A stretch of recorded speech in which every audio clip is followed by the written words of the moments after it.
লিল্লাহে তাকবীর, লিল্লাহে তাকবীর, লিল্লাহে তাকবীর। আজারি সাহেবের আগমন, আজারি সাহেবের আগমন। প্রিয় ভাইরা, আপনারা জানেন যে আমি প্রতি বিভাগে একবার করে সফর করছি। তো সেই সুবাদে রংপুর বিভাগের প্রোগ্রামটা আমি লালমনিরহাটে দিয়েছি এবং আমি আশ্বস্ত হয়েছিলাম যে লালমনিরহাটের প্রোগ্রাম খুবই গুছালো হবে, সুষ্ঠু হবে, শান্ত হবে। সেটার নমুনা আলামত আমি দেখতে পাচ্ছি, আলহামদুলিল্লাহ। সবাই খুবই সুশৃঙ্খল, লক্ষ লক্ষ তাওহীদি জনতা, পেছনে অনেকে জায়গা পায় নাই কিন্তু কোনো আওয়াজ নাই, সবাই দাঁড়িয়ে আছে। এলইডি স্ক্রিন আছে, আপনারা স্ক্রিনে দেখতে পাচ্ছেন, আলহামদুলিল্লাহ। আমি সবাইকে দেখতে পাচ্ছি, মাশাআল্লাহ মাশাআল্লাহ। শান্ত হয়ে আপনারা বসুন, অল্প কিছু সময় কথা বলার সুযোগ আমি পাবো। যেহেতু আমি হেলিকপ্টারে করে এসেছি, হেলিকপ্টারগুলোর আবার একটা পলিসি আছে, সানসেটের আগে, সূর্য ডোবার আগে তাদেরকে এয়ারপোর্টে আবার ল্যান্ড করতে হয়। তো এখানে 3:30টার মধ্যে আমাকে উঠে যেতে হবে। আমি যদি বারবার আপনাদেরকে থামাতে থাকি, শান্ত হতে বলি এবং এগুলোতেই যদি আমরা সময় নষ্ট করে ফেলি, তাহলে এই যে বিশাল মহাসমাবেশ, বিশাল আয়োজন, যেখানে 2-4টা আমি বার্তা দিতে চাই, এগুলো ব্যাহত হবে। লালমনিরহাটের ছেলেরা খুব ভদ্র, শান্তশিষ্ট। আসার পর থেকে আমাকে রিসিভ করা থেকে শুরু করে স্টেজে আনা থেকে শুরু করে, এবং আলহামদুলিল্লাহ তরুণ জেনজি শ্রোতাদেরকে আমি দেখতে পাচ্ছি, তারা খুবই কোঅপারেটিভ। সহযোগিতা করার, কোঅপারেট করার, অ্যাসিস্ট করার মানসিকতা আমার ভাইদের আছে, আলহামদুলিল্লাহ আলহামদুলিল্লাহ। আমি চাইবো আমরা একটু নীরব নিস্তব্ধ পরিবেশ তৈরি করার একটু চেষ্টা করব। প্রচণ্ড রোদ, আপনাদের যেমন কষ্ট হচ্ছে আমারও কষ্ট হচ্ছে। ওনারা বলেছিল স্টেজকে সরাবে, উপরে পর্দা দিবে। আমি বললাম দরকার নাই, দরকার নাই। যেই পরিস্থিতিতে আছি আমরা বসি, শান্ত হইতে হবে। এখানে আমি শান্ত হইতে বলবো, ভলান্টিয়ার্সরা মাইক নিয়ে শান্ত হইতে বলবে, আমাদের সম্মানিত উপস্থাপক উনি শান্ত হইতে বলবে। এগুলোর অপেক্ষায় না থেকে নিজ দায়িত্বে আমরা সবাই শান্ত থাকি, যাতে লালমনিরহাটের এই প্রোগ্রাম একটা ইতিহাস হয়ে থাকে বাংলাদেশে, ঠিক কিনা বলেন? যখন আমি সময় দিব, শাউট করতে বলবো, নয়েজ করতে বলবো, তখন নয়েজ করতে হবে আওয়াজ করে। আর যখন কথা বলবো তখন একেবারে চুপ থাকতে হবে, একেবারে চুপ। মাশাআল্লাহ, হ্যাঁ ঠিক আছে, একেবারে চুপচাপ, একেবারে চুপচাপ থাকতে হবে। ধুলা উড়ানো যাবে না, সামনে আগানো যাবে না। নিজের সুবিধা নিরাপত্তা বুঝতে হবে। এটা কোনো রাজনৈতিক সমাবেশ না, এখানে লাফালাফি, চিৎকার চেঁচামেচি, হাত দেখানোর দরকার নাই। হাত দেখানোর পর্ব শেষ। এখানেও ঠান্ডা হয়ে গেছে, মাশাআল্লাহ, হ্যাঁ মাশাআল্লাহ। আমাদের ভলান্টিয়ার্স ভাইরা, আমাদের স্বেচ্ছাসেবক ভাইরা, আইন শৃঙ্খলা রক্ষাকারী ভাইরা অনেক চেষ্টা করতেছে, মাশাআল্লাহ, very good. I am very happy to C this scenario, মাশাআল্লাহ, আলহামদুলিল্লাহ। আমি একটু দেখতে চাই যে রংপুর বিভাগের কে কোন জেলা থেকে আপনারা এসছেন। কুড়িগ্রাম থেকে কারা এসছেন দেখি, কুড়িগ্রাম, মাশাআল্লাহ মাশাআল্লাহ। আচ্ছা, গাইবান্ধা জেলার কে আসছেন? গাইবান্ধা, হ্যাঁ মাশাআল্লাহ। ঠাকুরগাঁও অনেকে আসছেন। দিনাজপুর জেলা থেকে, মাশাআল্লাহ। নীলফামারী, ঠিক আছে, ফি আমানিল্লাহ। পঞ্চগড় অনেক আসছে। রংপুর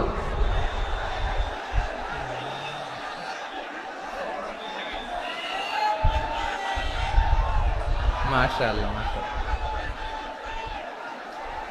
মাশাআল্লাহ, ঠিক আছে।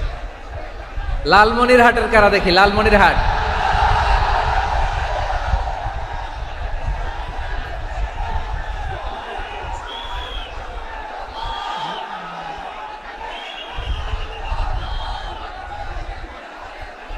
মাশাআল্লাহ মাশাআল্লাহ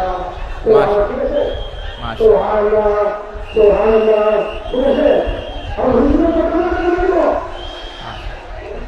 ঠিক আছে ঠিক আছে। আচ্ছা, এই রংপুর বিভাগের বাইরে থেকে অন্য জেলার কারা কারা আসছেন দেখি। তাও আছে অনেকে, মাশাআল্লাহ, ঠিক আছে ঠিক আছে। আজকের প্রোগ্রামে উপস্থিত আছেন প্রধান অতিথি হিসেবে অধ্যক্ষ আসাদুল হাবিব দুলু ভাই, সাংগঠনিক সম্পাদক বিএনপি, জাতীয় নির্বাহী কমিটির সভাপতি, জেলা বিএনপি লালমনিরহাট। বিশেষ অতিথি হিসেবে আমাদের অনেক ভাইরা এসছেন, সবাইকে শুকরিয়া জানাই। সভাপতিত্ব করছেন জনাব আব্দুল হাকিম। আইন শৃঙ্খলা বাহিনী, প্রশাসন, ভলান্টিয়ার্স, শুনেছি আমি প্রায় 5,000 ভলান্টিয়ার্স আপনারা নিয়োগ দিয়েছেন। আলহামদুলিল্লাহ, আলহামদুলিল্লাহ। অনেক গোছালো প্রোগ্রাম। আমার প্রাণ ঢালা ভালোবাসা জানবেন, আমার হৃদয়ের গহীন থেকে ভালোবাসা নিবেন, শুভেচ্ছা জানবেন সবাই। ঠিক আছে, ঠিক আছে। প্রিয় ভাইরা, আমরা আর কাল বিলম্ব না করে মূল আলোচনায় চলে যেতে চাই। আজকে যে টপিকের উপর আমি কথা বলবো, টপিকটা হচ্ছে peaceful coexistence and communal harmony, শান্তিপূর্ণ সহাবস্থান এবং সাম্প্রদায়িক সম্প্রীতি। আমাদের বাংলাদেশে সাম্প্রদায়িক সম্প্রীতি আছে না নাই? আবহমান কাল থেকে আমরা মুসলিম, হিন্দু, বৌদ্ধ, খ্রিস্টান, পাহাড়ি, নৃগোষ্ঠী মিলেমিশে একাকার, আমরা সবাই মিলে বাংলাদেশ। আওয়াজ করে বলেন ঠিক কিনা? আমাদের পারস্পরিক সম্প্রীতি, ভালোবাসা, সৌহার্দ্যপূর্ণ আচরণ, বোঝাপড়া, এটা বেশ মজবুত, বেশ মজবুত। তবে মাঝে মাঝে আমাদের এই সম্প্রীতির ভেতরে অনেকে ফাটল ধরাতে চায়। আমরা যে সুখে আছি, শান্তিতে আছি, এটা অনেকের ভালো লাগে না, ঠিক কিনা বলেন? আমাদের মধ্যে সাম্প্রদায়িক সম্প্রীতি, সৌহার্দ্যপূর্ণ আচরণ, ভালোবাসা, এটা আবহমান কাল ধরে আছে। তার প্রমাণ, আমরা তাফসিরুল মাহফিলের আয়োজন করলে আমাদের হিন্দু ভাইরা ডিস্টার্ব করে না, ঠিক কিনা? এবং আমি যদি বলি হাত তোলেন, হিন্দু ধর্মের কারা কারা এসেছেন, কত শত কত হাজার যে হাত উঠবে, আপনি অবাক হয়ে যাবেন। আমি চাচ্ছি না হাত উঠাতে। খুলনাতে সর্বশেষ যে আমি প্রোগ্রাম করে গেলাম, সেখানে কয়েকশ হিন্দু ভাই আসছে আমাদের আলোচনা শুনতে, আলহামদুলিল্লাহ। অনেক বৌদ্ধরা আসে, অনেক খ্রিস্টানরা আসে। এবার সফরেও অনেক হিন্দু ভাইরা আমার সাথে দেখা করেছে। তারা বলেছে, হুজুর আমরা আপনার আলোচনা শুনি। আলহামদুলিল্লাহ বলেন। So it's our responsibility to present our religion to our non-Muslim brothers and sisters. আমাদের অমুসলিম ভাই বোনদের কাছে ইসলামের সৌন্দর্য তুলে ধরা, এটা আমাদের দায়িত্ব। We all are the ambassador of Islam. আমরা প্রত্যেকে দায়িত্বশীল, আমরা প্রত্যেকে এক একজন ইসলামের অ্যাম্বাসেডর। আলহামদুলিল্লাহ বলেন। এজন্য এমনভাবে দ্য বিউটি অফ ইসলাম, ইসলামের সৌন্দর্য আমাদেরকে ফুটিয়ে তুলতে হবে, যাতে করে নন মুসলিমরা শাহাদা পড়ে, কালিমা পড়ে মুসলমান হয়ে যায়।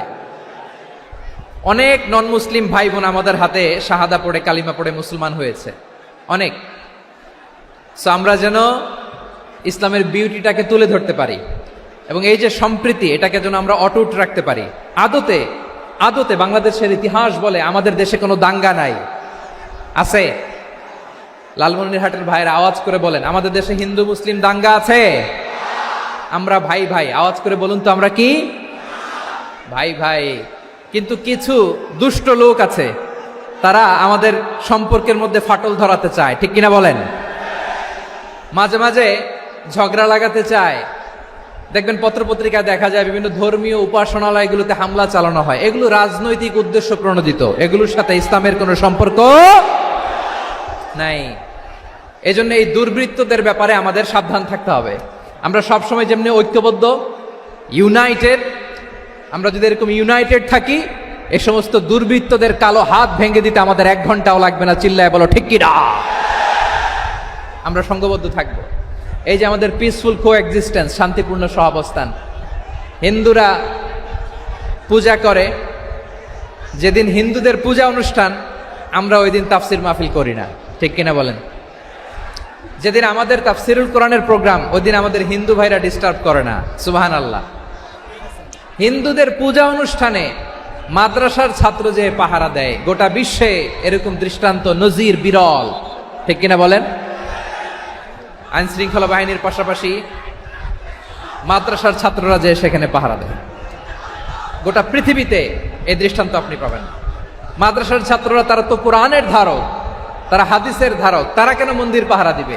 এই সম্প্রীতিকে ধরে রাখার জন্য, এই সৌহার্দ্যকে ধরে রাখার জন্য, আমাদের পারস্পরিক ভালোবাসাকে অটুট রাখার জন্য। আওয়াজ করে বলতে হবে ঠিক কিনা? এখন বলেন, আমাদের এই ভালোবাসা অটুট থাক, আমরা চাই কি চাই না? আমরা হিন্দু মুসলিম মিলেমিশে শান্তিপূর্ণ সহাবস্থান, সাম্প্রদায়িক সম্প্রীতি, লালমনিরহাটের ভাইয়ের আওয়াজ করে বলুন, এই সাম্প্রদায়িক সম্প্রীতি আমরা চাই কি চাই না? আল্লাহ এই দেশকে তুমি বরকতময় করো, বাংলাদেশকে তুমি শান্তিময় করো। আওয়াজ করে সবাই বলেন আমিন। এই জায়গাটাতে সামান্য একটু আওয়াজ হচ্ছিল, এটাও থেমে গেছে, আলহামদুলিল্লাহ আলহামদুলিল্লাহ। এখন একেবারে everything is in my control, মাশাআল্লাহ। ঠিক আছে, আমি মূল আলোচনায় যাই। প্রিয় ভাইরা, আমি বলেছিলাম আমার আলোচনার বিষয় হচ্ছে শান্তিপূর্ণ সহাবস্থান, সাম্প্রদায়িক সম্প্রীতি। আমরা দেখব ইসলাম আমাদেরকে কি কি দিক নির্দেশনা দেয়। শান্ত হইতে হবে, খরগোশের কানের মতো কান দুটো আমার দিকে করে রাখেন। আমি এখনো উঠে যাব, হাত নাড়ায় লাভ নাই, আমি উঠে যাব। তাকায় থাকো আর কান খাড়া, আওয়াজ হবে না। হ্যাঁ, মাশাআল্লাহ মাশাআল্লাহ, ঠিক আছে। আমরা দেখব যে রাসূল সাল্লাল্লাহু আলাইহি ওয়াসাল্লাম এই পিসফুল কোএক্সিস্টেন্সের জন্য আমাদের কি শিখিয়েছেন, কি কি গাইডলাইন দিয়েছেন। আমরা 1 2 3 4 করে এগুলো আপনাদের সাথে শেয়ার করব। আমি আপনাদের খেদমতে সূরাতুল আনআমের 108 নম্বর আয়াত তেলাওয়াত করেছি। এখানে আল্লাহ রাব্বুল ইজ্জা ওয়াল জালাল তিনি ইরশাদ করছেন, ওয়ালা তাসুব্বুল্লাযীনা ইয়াদউনা মিন দুনিল্লাহি ফায়াসুব্বুল্লাহা আদওয়াম বিগাইরি ইলম কাযালিকা যায়্যান্না লিকুল্লি উম্মাতিন আমালাহুম সুম্মা ইলা রাব্বিহিম মারজিউহুম ফায়ুনাব্বিউহুম বিমা কানু ইয়ামালুন। রব্বুল আলামিন বলেন, গোলাম ও আমার ইমানদার বান্দারা শোনো শোনো, ও আমার বিশ্বাসী বান্দারা শোনো শোনো, লা তাসুব্বুল্লাযীনা ইয়াদউনা মিন দুনিল্লাহ ফায়াসুব্বুল্লাহা আদওয়াম বিগাইরি ইলম। ও আমার বিশ্বাসী বান্দারা, যারা আল্লাহকে ব্যতি রেখে, আল্লাহকে বাদ দিয়ে অন্য উপাস্যকে ডাকে, দেবীর পূজা করে, দেবতাদের পূজা করে, তোমরা খবরদার তাদের গালি দিও না। আওয়াজ করে বলেন, কি দিও না? আল্লাহ বলেন, ও বিশ্বাসীরা শোনো, যারা আল্লাহকে বেছে রেখে দেব দেবীর পূজা করে, অন্য উপাস্যের পূজা করে, তাদেরকে ডাকে, ওই দেবতাদেরকে তোমরা গালি দিও না। যদি ওই দেবতাদেরকে গালি দাও, তাহলে ভুলবশত, শত্রুতাবশত তারা তোমাদের রব আল্লাহকে গালি দেবে, ঠিক কিনা? তোমরা যদি তাদের দেবতাদের গালি দাও, ওরা রেগে তোমার আল্লাহরে গালি দিবে, তাহলে আল্লাহরে গালি খাওয়ানোর কারণ হয়ে গেলাম আমি, ঠিক কিনা বলেন?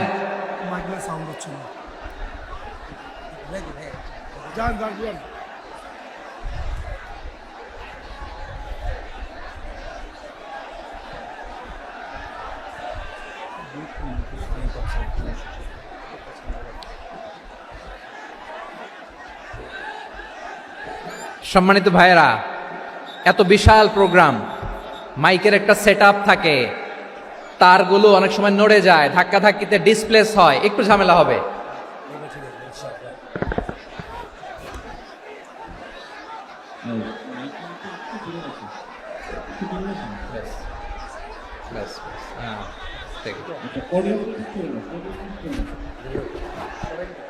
ঠিক আছে, একটু একটু সমস্যা হবে মাঝে মাঝে। আপনারা শান্ত থাকলে, শান্ত থাকতে হবে। এইভাবে সাউন্ড নাই, এই নাই, এই বলতে বলতে আমার সময়ও নাই, উঠে যেতে হবে। এগুলো বোকামি।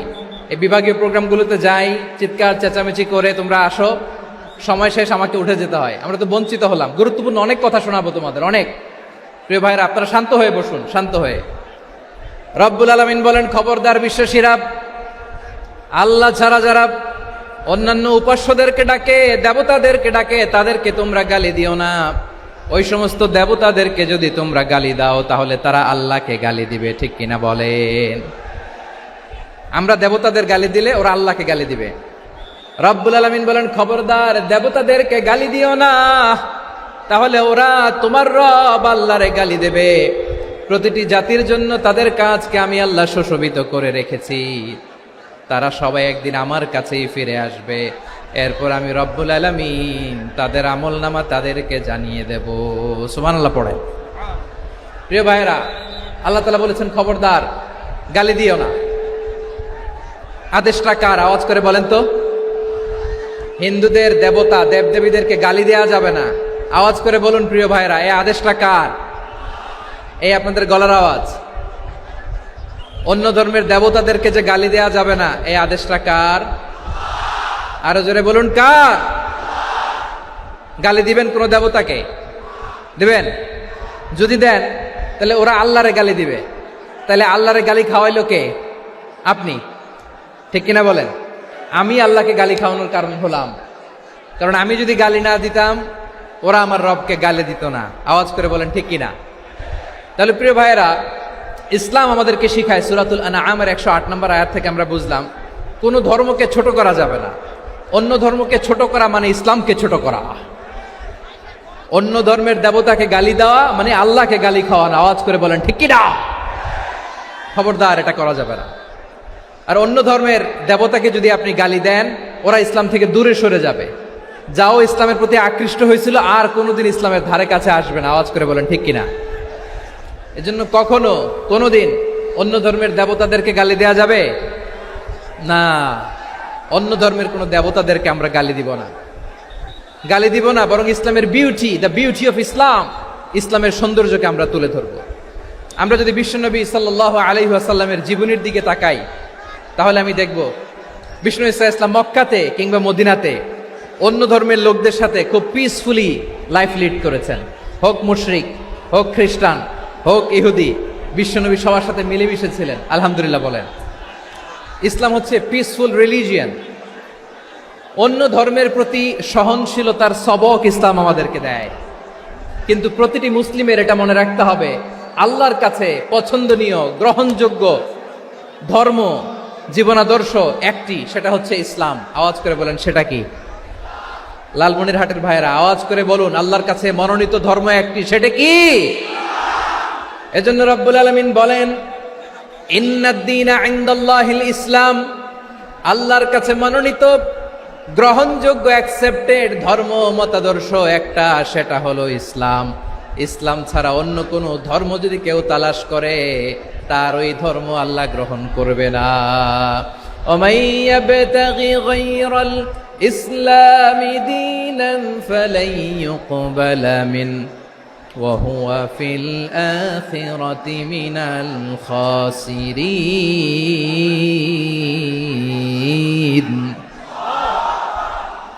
Whoever seek anything except Islam, that won't be accepted from him, and he will be loser in the day of judgment. কিয়ামতের দিন ইসলাম ছাড়া কেউ যদি অন্য কোনো ধর্ম তালাশ করেছে দুনিয়াতে, তার এই মতাদর্শ গ্রহণ করা হবে না।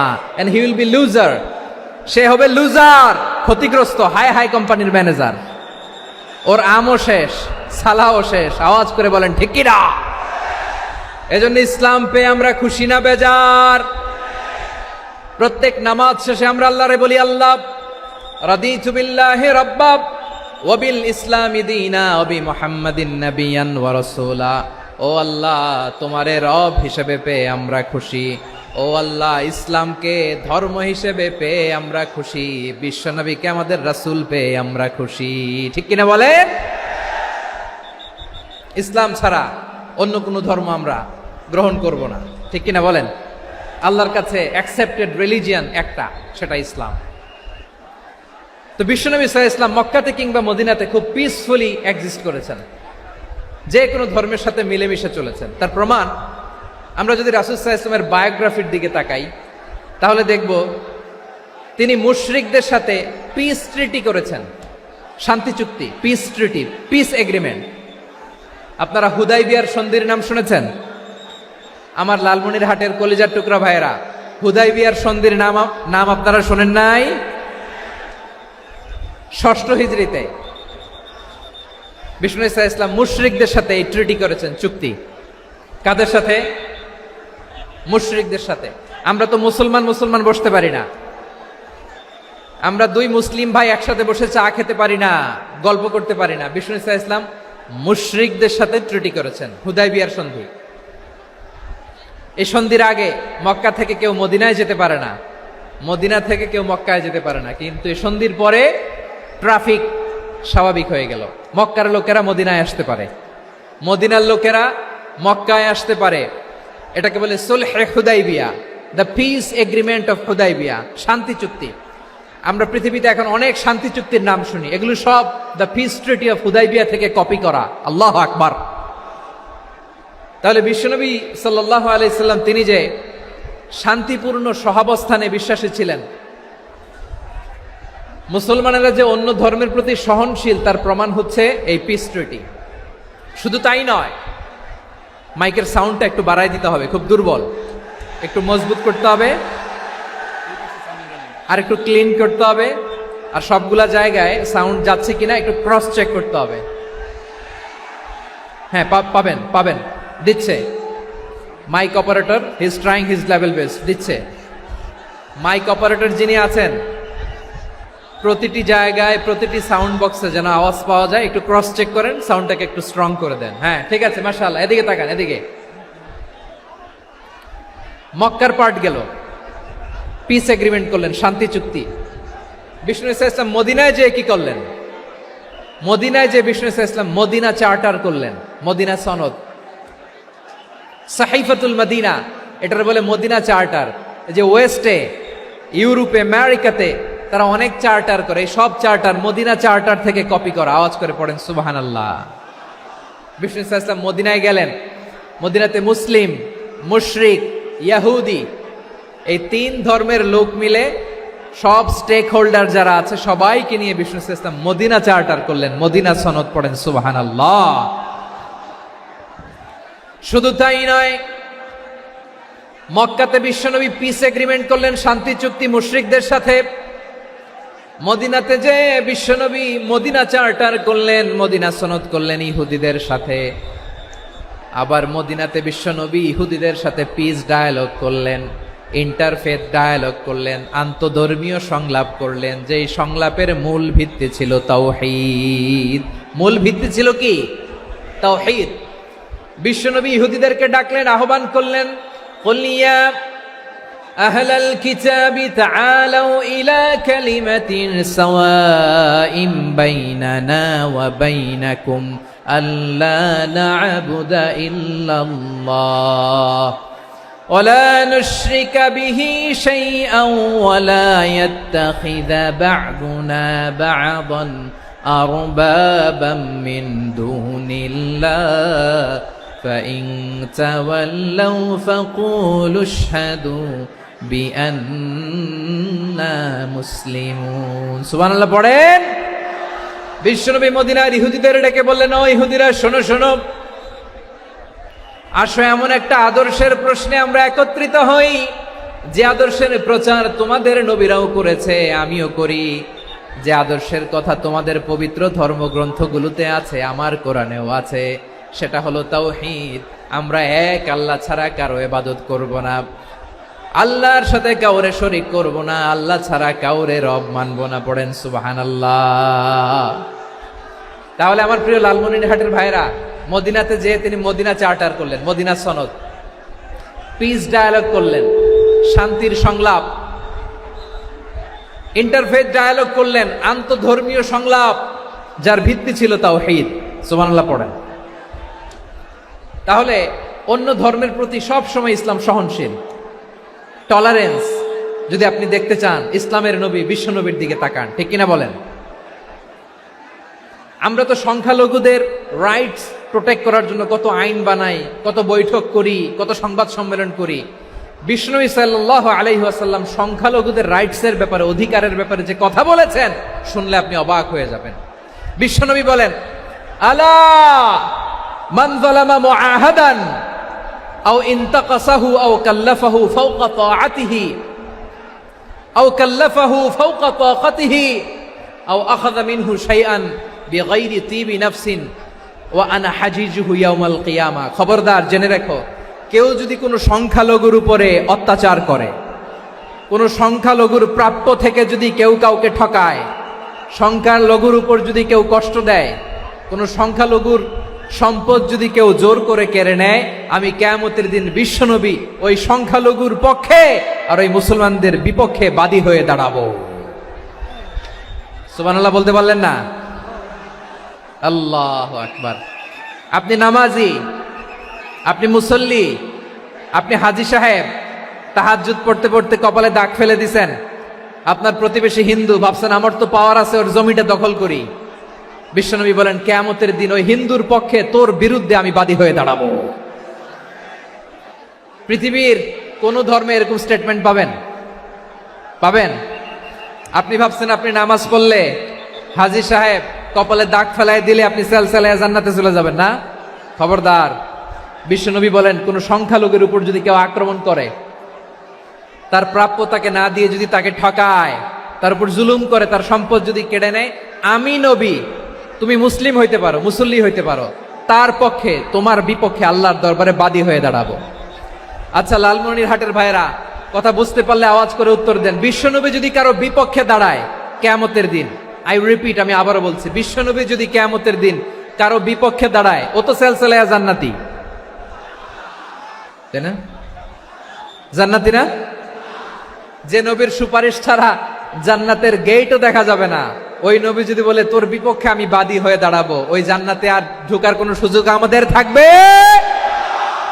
এখানেই শেষ না আমার প্রিয় লালমনিরহাটের ভাইয়েরা, এখানেই শেষ নয়। বিশ্বনবী বলেন মান কাতালা মুআহাদান, বুখারীর বর্ণনা, মান কাতালা মুআহাদান লাম ইয়ারাহ রাইহাতাল জান্নাহ। কেউ যদি, কোন মুসলিম যদি অন্যায়ভাবে কোনো সংখ্যালঘুকে হত্যা করে, কোনো হিন্দুকে হত্যা করে, কোনো বৌদ্ধরে হত্যা করে, অন্যায়ভাবে কোনো মুসলিম যদি কোনো সংখ্যালঘুরে হত্যা করে, জান্নাতে যাওয়া তো দূরের কথা, ওই মুসলিম জান্নাতের ঘ্রাণও পাবে না। সেই বুখারীর বর্ণনা, মান কাতালা মুআহাদান লাম ইয়ারাহ রাইহাতাল জান্নাহ ওয়া ইন্না রিহাহা লা ইউজাদু মিন মাসিরাতি 40 আমা। যে জান্নাতের ঘ্রাণ 40 বছর দূরের রাস্তা থেকেই পাওয়া যায়। সুবহানাল্লাহ পড়েন। প্রিয় ভাইরা, এখান থেকে জান্নাতে পৌঁছতে লাগবে 40 বছর। এত দূর, কত বছর? সবাই বলেন কত বছর? এখান থেকে জান্নাতে পৌঁছতে লাগবে 40 বছর। এত দূরে থাকতেই জান্নাতের ঘ্রাণ আপনার নাকে এসে ধাক্কা মারবে। বিশ্বনবী বলেন যে ব্যক্তি কোন সংখ্যালঘুকে হত্যা করে, জান্নাতের ঘ্রাণ তো পাবেই, জান্নাতে তো ঢুকতে পারবেই না, জান্নাতের ঘ্রাণও তার নাকে লাগবে না। পড়েন নাউযুবিল্লাহ। তাহলে সংখ্যালঘুদের ব্যাপারে ইসলামে অধিকার দেয়া আছে না নাই? লালমনিরহাটের ভাইয়ের আওয়াজ করে বলেন, আমার সংখ্যালঘু হিন্দু ভাইদের রাইটস, অধিকার আমাদের ইসলামে প্রোটেক্টেড আছে না নাই? এখানেই শেষ না। বিষ্ণু ইসলাম আপনার অমুসলিম প্রতিবেশীর সাথে ভালো আচরণ করতে বলেছে। আমাদের হয় না এটা মুসলিম পাড়া, ওটা বৌদ্ধ পাড়া, হয় না? অনেক সময় হয় না এটা আমাদের মুসলিম পাড়া, ওইটা হিন্দু পাড়া, এরকম আছে না নাই? লালমনিরহাটে নাই না? আছে?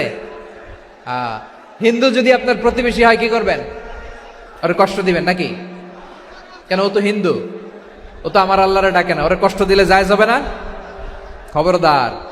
বিষ্ণু ইসলাম বলেন মান কানা ইউমিনু বিল্লাহ ওয়াল ইয়াউমিল আখির ফালিউকরিম জারাহ।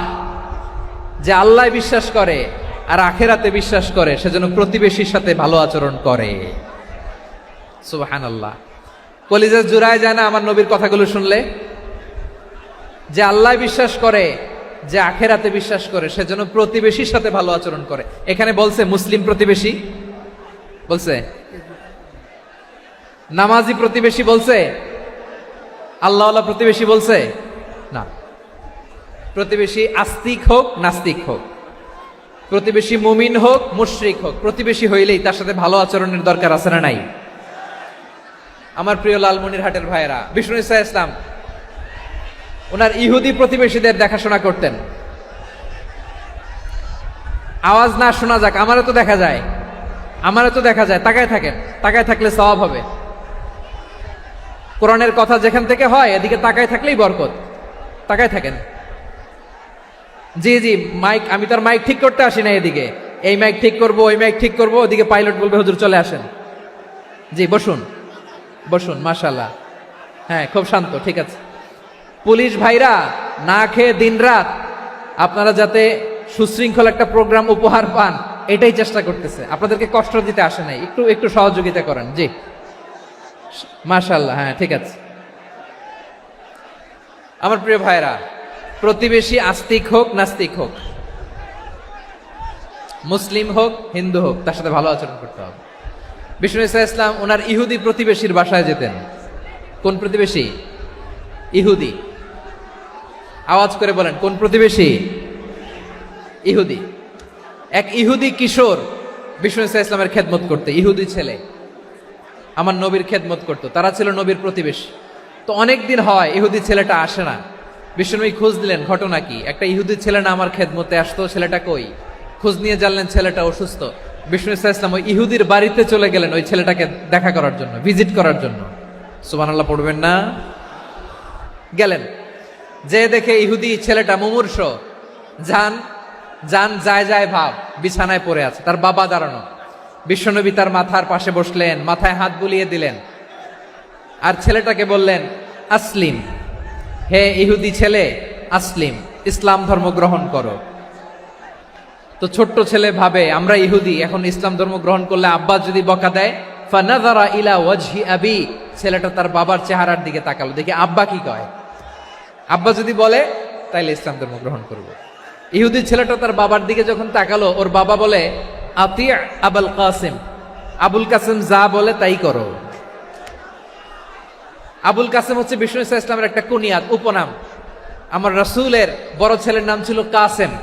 যেমন দেখবেন আমাদের এলাকায় কারো ছেলের বড় ছেলের নাম যদি হয় আব্দুল্লাহ, এরা আব্দুল্লাহর বাপ বলে ডাকে। কারো বড় মেয়ের নাম যদি হয় ফাতেমা, এরা কি ডাকে? ফাতেমার বাপ বলে না? তো বিষ্ণু ইসা ইসলামের বড় ছেলের নাম ছিল কাসেম। ইহুদি বাবা বলল আতি আবুল কাসেম, আবুল কাসেম যা বলে তাই শোনো, মানে মোহাম্মদ যা বলে তাই শোনো। এই কথা শুনে ছেলে সাহস পাইছে, ছেলে আবার পড়তে আরম্ভ করলো আশহাদু আল্লাহ ইলাহা ইল্লাল্লাহ ও আশহাদু আন্না মুহাম্মাদার রাসূলুল্লাহ, পড়েন আল্লাহু আকবার। বিশ্বনবীর আহ্বান শুনে ওই আহ্বানে সাড়া দিয়ে ইহুদি ছেলে শাহাদা পড়ে মুসলমান হয়ে গেল। তার হৃদয়টারে ইমানের নূর দিয়ে আলোকিত করে দিল কে? প্রিয় ভাইরা, এবার রাসূল সাল্লাল্লাহু আলাইহি ওয়াসাল্লাম বের হয়ে আসলেন ঘর থেকে, আর বললেন আলহামদুলিল্লাহিল্লাযী আনকাযাহু মিনান নার, প্রশংসা সে আল্লাহর যে আল্লাহ জাহান্নামে চলে যাচ্ছিল প্রায় এমন একটা লোককে মুহূর্তের মধ্যে কালেমায়ে শাহাদাতের বদৌলতে জান্নাতি বানায় দিলেন। আওয়াজ করে পড়েন সুবহানাল্লাহ। এই হাদিস থেকে আমরা কি শিখলাম? What is the moral of the story? এক নম্বর স্টোরি হলো, প্রতিবেশী ইহুদি হোক হিন্দু হোক, যাবেন, সুসম্পর্ক রাখবেন, উপহার দিবেন, বিপদে পাশে দাঁড়াবেন, তাইলেই তো আপনাদের প্রতি, মুসলমানদের প্রতি তারা আকৃষ্ট হবে, ঠিক কিনা বলেন? আপনি যদি হিন্দুদের সাথে বৌদ্ধদের সাথে নাই মিশেন, নাস্তিকের কাছে নাই যান, তো ইসলামের সৌন্দর্যটা ওরা বুঝবে কেমনে? আমার অনেক হিন্দু পরিচিত ভাই আছে, ওরা আমাদের ইফতারির প্রোগ্রামে এসে একসাথে ইফতারি করে। অনেক মদখোর আমার সাথে বসে একসাথে ডিনার করে, হাফ প্যান্ট পরা, গলায় স্বর্ণের চেইন, হাতে স্বর্ণের ব্রেসলেট, আইসা আমার সাথে ডিনার করছে, আছে এরকম। গাঁজাখোর, আমি বলে আসো, welcome welcome to my dinner, আসো বসো, বসলেই তো আমি ওর ডিএনএ, চিন্তার ডিএনএ চেঞ্জ করে দেওয়ার সুযোগ পাবো। চিল্লায় বলো ঠিক কি না? আসতে হবে আমার কাছে। Hour door is open, the door of Islam is open 24/7। সব সময় আমাদের ইসলামের দরজা আমার অমুসলিম ভাইদের জন্য খোলা আছে না নাই? এই হাদিস থেকে দুইটা শিক্ষা। এক নম্বর শিক্ষা, প্রতিবেশী মুসলিম হোক অমুসলিম হোক, যান, অসুস্থ হইলে একটু আপেল নিয়ে যান, আঙ্গুর নিয়ে যান, কমলা নিয়ে যান, তাদের সাথে ভালো আচরণ করেন।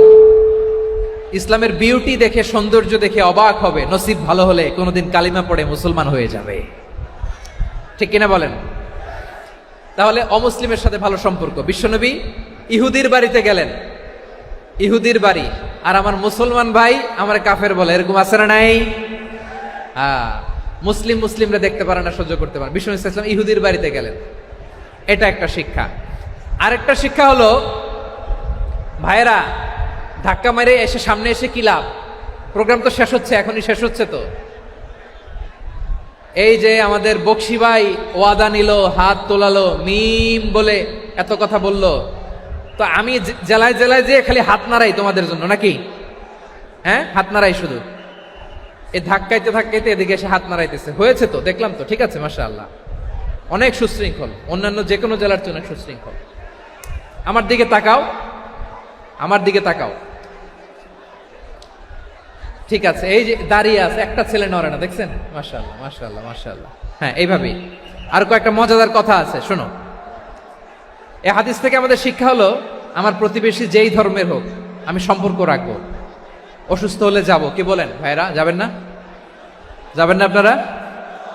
আচ্ছা, 2 নম্বর শিক্ষা হলো, বিষ্ণু ইসা ইসলামের খাদেম ছিল ইহুদি, এতদিন খেদমত করলো, একদিনও বিশ্বনবী ওরা কালিমার দাওয়াত দেয় নাই। কারণ কি? বিশ্বনবী একটা ভালো সময়ের অপেক্ষা করতেছিলেন, প্রপার টাইমিং। দাঈর কাজ হচ্ছে দাঈ ইলাল্লাহ, সে হচ্ছে সুযোগ সন্ধানী। দাঈ সুযোগ খোঁজে, কখন দাওয়া দিলে ব্যাটে বলে হবে, ঝোপ বুঝে কোপ মারে, ঠিক কিনা বলেন? বিষ্ণু ইসলাম ভালো সময়ের অপেক্ষা করতেছিলেন, দেখি ভালো সময় আসুক আসুক আসুক আসুক। আস্তে আস্তে এমন সময় আসছে, ছেলে এবার মুমূর্ষ, অসুস্থ ব্যক্তির হৃদয় অত্যন্ত নরম থাকে। হসপিটালে যখন কেউ যায় তার হৃদয়টা বড্ড নরম থাকে, মৃত্যুর ভয়ে তার অন্তরটা নরম থাকে, ঠিক কিনা বলেন? এই প্রপার টাইমিং এর অপেক্ষা করতেছিলেন। যখনই টাইমিং পেয়েছেন, দাওয়াত দিলেন, পড়ো লা ইলাহা ইল্লাল্লাহ, সুবহানাল্লাহ পড়েন সবাই। তাহলে ইসলাম অমুসলিম প্রতিবেশীর সাথে ভালো আচরণ করতে বলে। ইসলাম অমুসলিম মাতা পিতার সাথেও ভালো আচরণ করতে বলে। মাতা পিতা যদি অমুসলিম হয়, তারা ফেলে দিতে পারবেন? পারবেন? আমার লালমনিরহাটের ভাইরা, অনেক হিন্দু ছেলে আমাদের হাতে শাহাদা পড়ে মুসলিম হয়, কিন্তু ওর মা মুসলমান হয় নাই, বাবাও হয় নাই, এরকম আছে না নাই?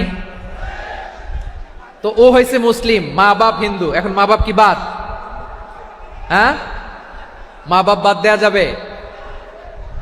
যেই মা আপনারে 9 মাস 8 মাস পেটে ধারণ করলো, আপনার মায়ের নার ছেঁড়া ধন, আপনি ওই মারে বাদ দিতে পারবেন?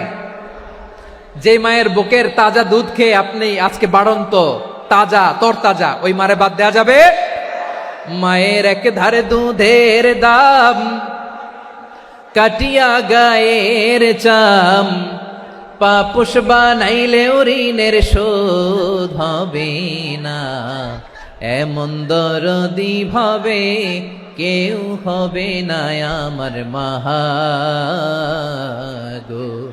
মায়ের এক ধারে দুধের দাম, কাটিয়া গায়ের চাম, পাপুষ বানাইলে ঋণের শোধ হবে না, এমন দরদি ভাবে কেউ হবে না আমার মাগো, ঠিক কিনা? মাকে তো বাদ দেয়া যায় না। وَقَضَى رَبُّكَ أَلَّا تَعْبُدُوا إِلَّا إِيَّاهُ وَبِالْوَالِدَيْنِ إِحْسَانًا। আল্লাহ বলে, অবধারিত 2টা ভার্ডিক্ট তোমাদের জন্য, এক আল্লাহর ইবাদত করবা আর মা বাবার প্রতি ইহসান করবা। আদেশটা কার?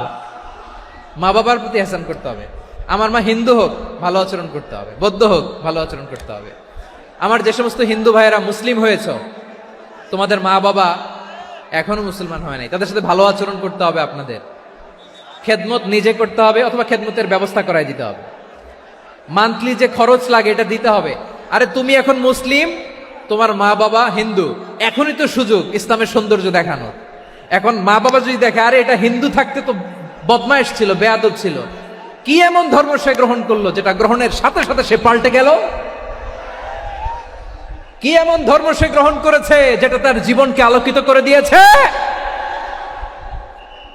নসিব ভালো হইলে তারাও কালিমা পড়ে মুসলমান হয়ে যাবে। বিষ্ণু ইসা ইসলামের স্ত্রীর নাম ছিল আয়েশা রাদিয়াল্লাহু তাআলা আনহা, আবু বকর রাদিয়াল্লাহু তাআলা আনহুর মেয়ে। আবু বকর রাদিয়াল্লাহু তাআলা আনহুর আরেক মেয়ের নাম হচ্ছে আসমা। কি নাম? দুজনই আবু বকর রাদিয়াল্লাহু তাআলা আনহুর মেয়ে, আসমা আর আয়েশা। নাম দুইটা কেমন লাগে? আসমা নামটা কেমন লাগে? আয়েশা নামটা কেমন লাগে? সবার ভালো লাগে নাই? নাম দুটো আপনাদের ভালো লাগে?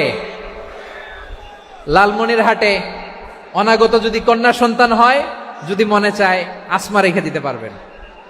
যদি মনে চায় আয়েশা রেখে দিয়েন। দেশে বিদেশে এয়ারপোর্টে রাস্তা ঘাটে শুধু বলে হুজুর একটা নাম দেন, আমার ছেলের একটা নাম দেন, মেয়ের একটা নাম দেন। তো আমার মনে আছে যশোরের আবদিনের মাহফিলে আমি একটা দুইটা নাম দিয়েছিলাম। আজকে লালমনিরহাটের এই প্রোগ্রামে কন্যা সন্তান যদি হয় দুটা নাম দিলাম, আসমা কিংবা আয়েশা। ইনশাআল্লাহ পড়েন। দুজন বোন, এক মায়ের না, বাবা এক মা দুজন। আয়েশা রাদিয়াল্লাহু তাআলা আনহার মায়ের নাম উম্মে রুমান, আর আসমা রাদিয়াল্লাহু তাআলা আনহার মায়ের নাম কুতাইলা বিনতে আব্দুল উজ্জা। আবু বকর রাদিয়াল্লাহু তাআলা আনহু 4টা বিয়ে করেছিলেন। তো একই ঘটনা ঘটেছে এই ফ্যামিলিতে। আসমা ইসলাম ধর্ম গ্রহণ করে মুসলিমা, কিন্তু তার মা কুতাইলা মুশরিকা। আই রিপিট, বোঝার জন্য আমি আবারও বলি, আসমা রাদিয়াল্লাহু তাআলা আনহা মুসলিমা, আর আসমার মা কুতাইলা, আওয়াজ করে বুঝে থাকলে বলেন, আসমার মা মুশরিকা। তার মানে মেয়ে মুসলিম, মা অমুসলিম। ভেজাল আছে না নাই? কিন্তু কুতাইলা আর ধৈর্য ধারণ করতে পারে না। নার ছেড়া ধন, কলিজার টুকরা ধন, কলিজার টুকরা সন্তান। আসমারে দেখতে বড্ড মন চায়। সাইয়েদনা আসমা রাদিয়াল্লাহু তাআলা আনহা মক্কা থেকে হিজরত করে মদিনায় চলে গেলেন হুদাইবিয়ার পর। যখন মক্কা মদিনার ট্রাফিক স্বাভাবিক হলো, মক্কার লোক মদিনায় যায়, মদিনার লোক মক্কায় আসে। কুতাইলা কলিজার টুকরা সন্তান আসমারে দেখার জন্য কিছু উপহার নিয়ে বিশাল মরুপথ পাড়ি দিয়ে মক্কা থেকে মদিনায় যায়। সুবহানাল্লাহ বলেন। এখন মা আসছে মেয়ের সাথে দেখা করতে, মেয়ে তো আর দেখা দেয় না। মেয়ে ভাবছে আমার মা তো মুশরিকা, অপবিত্রা, তার সাথে কি দেখা দেয়া যাবে? বিশ্বনবীর দরবারে চলে গেলেন। সুবহানাল্লাহ বলেন। কি সৌভাগ্যবান ছিল তারা, মাসলা জানার দরকার হলেই নবীর দরবারে চলে যেত। ঘরে বউয়ের সাথে ঝগড়া হলে নবীর দরবারে চলে যেত। অনেক সাহাবী বলে আমার পেটে ক্ষুধা লাগলো আমি নবীর কাছে চলে যেতাম, কারণ নবীর চেহারার দিকে তাকালেই আমার পেটের ক্ষুধা মিটে যেত। সাইয়েদনা আসমা রাদিয়াল্লাহু তাআলা আনহা বিশ্বনবীর কাছে চলে গেলেন, যে বললেন ইয়া রাসূলুল্লাহ ইয়া হাবিবাল্লাহ ইন্না উম্মি কাদিমাতুন ইলাইয়া ওয়া হিয়া রাগিবা। আমার মা মক্কা থেকে অনেক দূর মরুর পথ পাড়ি দিয়ে উপহার সামগ্রী নিয়ে মদিনায় আমার সাথে দেখা করতে এসেছে গো নবী। আমার জানতে বড্ড ইচ্ছে হয় আমি আমার মুশরিকা মায়ের সাথে একটু দেখা করতে পারবো কিনা। আফা আসিলুহা, আগে যেমনি আমি আমার মায়ের সাথে ভালো আচরণ করতাম, যেমনি আমি আমার মায়ের সাথে সদাচরণ করতাম গো নবী, এখন আমি মুসলিমা মা মুশরিকা, এখনো কি আগের মতো সদাচরণ করতে পারবো নাকি? বিশ্বনবী বললেন নাম সিলিহা, হ্যাঁ রে আসমা, অবশ্যই অবশ্যই, আগে ঠিক যেমন তুমি তোমার মায়ের সাথে ভালো আচরণ করতে এখনো তেমনি আগের মতো ভালো আচরণ করবা। আওয়াজ করে পড়েন সুবহানাল্লাহ। কি ইসলাম আমরা পেয়েছি! কত ব্রড মাইন্ডেড আমাদের ইসলাম, কত ওপেন মাইন্ডেড ইসলাম, কত ওপেন আপ করতে পারে, চিন্তা করতে পারেন। বিষ্ণু বললেন হ্যাঁ অবশ্যই, নাম সুলিহা, আগে যেমনি ভালো আচরণ করছো আসমা এখন ওইরকমই করো, পারলে আরো বাড়াই করো। সুবহানাল্লাহ বলেন। তাহলে আমার যে হিন্দু ভাইয়েরা, হিন্দু বোনেরা, ইমানের বদৌলতে দৌলতে আপনি ধন্য হয়েছেন, আপনার আম্মা আব্বা এখনো মুসলমান হয় নাই, তাদের জন্য দোয়া করেন, তাদের জন্য দোয়া করেন, আল্লাহ যেন তাদেরকেও ইমানের দৌলত দান করে। আমরা সবাই পড়ি আমিন, আরো জোরে পড়েন আমিন। এখন বলেন ইসলাম কি ন্যারো মাইন্ডেড রিলিজিয়ান না ব্রড মাইন্ডেড? লালমনিরহাটের যুবক ভাইরা আওয়াজ করো, ইসলাম কি ন্যারো মাইন্ডেড না ব্রড মাইন্ডেড? কতটা ব্রড মাইন্ডেড দেখেন। বিশ্বনবী সাল্লাল্লাহু আলাইহি সাল্লাম অমুসলিমরা যদি নবীকে উপহার দিত, ওই উপহারও বিশ্বনবী গ্রহণ করতেন। সুবহানাল্লাহ পড়েন। আপনার অমুসলিম বন্ধু যদি উপহার দেয় সেটাও আপনি নিতে পারবেন, যেটা নেওয়া জায়েজ। কিন্তু আপনার বন্ধু যদি আপনার মদের বোতল দেয়, নিতে পারবেন? হ্যাঁ, মদের বোতল দিলে পারবেন না।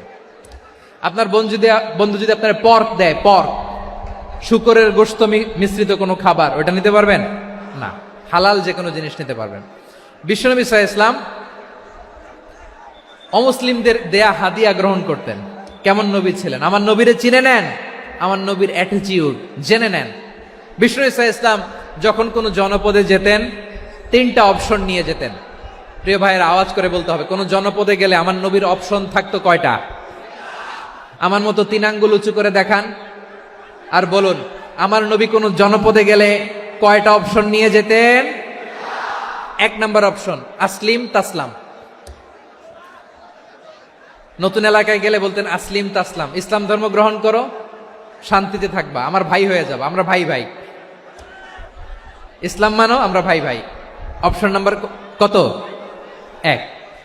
যদি বলে না ইসলাম মানবো না, ওকে, অপশন নাম্বার 2, মুসলিম হওয়ার দরকার নাই, লা ইকরাহ ফিদ্দিন, ইসলামে কোনো বাড়াবাড়ি নাই। খ্রিস্টান আছো থাকো, বৌদ্ধ আছো থাকো, ইহুদি থাকতে চাও থাকো, কিন্তু আমরা যেহেতু রিজিওনাল সুপার পাওয়ার, আমাদের আন্ডারে থাকো, ট্যাক্স দিয়া থাকো, এটার বলে জিজিয়া। আলেম যারা আছেন বুঝবেন এটার আরবিতে কি বলে, জিজিয়া। You pay us the tax, we will give you the security.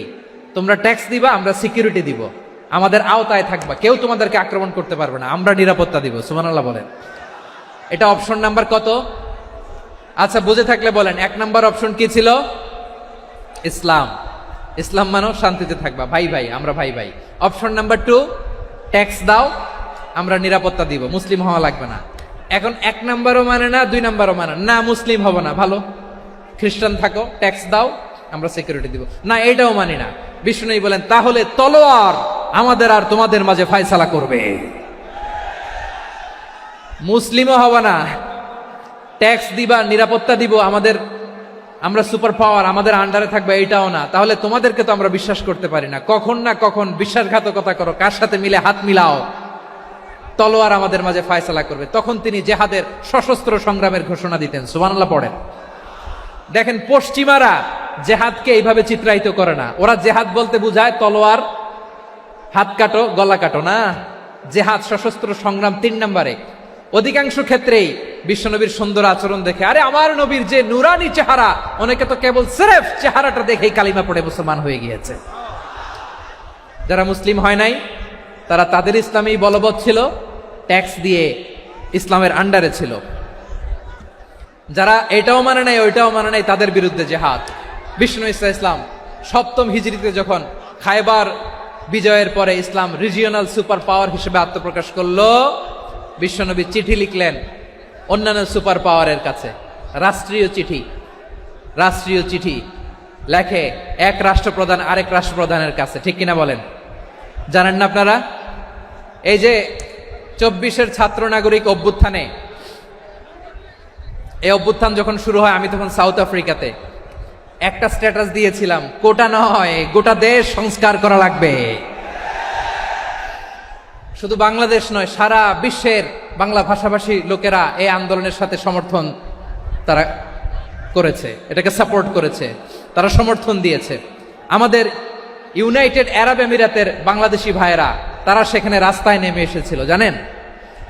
ওইখানে ডেমনস্ট্রেশন করা যায় না, সেখানকার সরকার তাদেরকে যাবজ্জীবন দিয়েছিল। তখন আমাদের এই যে প্রধান উপদেষ্টা ডক্টর মোহাম্মদ ইউনূস সরাসরি G2G বলে, এটারে G2G, government to government, G2G, উনি চিঠি লিখলেন যে তাদেরকে, ইউর হাইনেস, হে সম্মানিত আমির, আপনি আমার এই চিঠির কারণে আমার সম্মানে এই 53 জন বাংলাদেশিকে মাফ করে দেন। এই চিঠির বদৌলতে বেকসুর খালাস পেয়ে গিয়েছিল আমাদের ভাইরা। জানেন না এই ঘটনা আপনারা? তাহলে গভর্নমেন্ট টু গভর্নমেন্ট চিঠি দেওয়া হয়।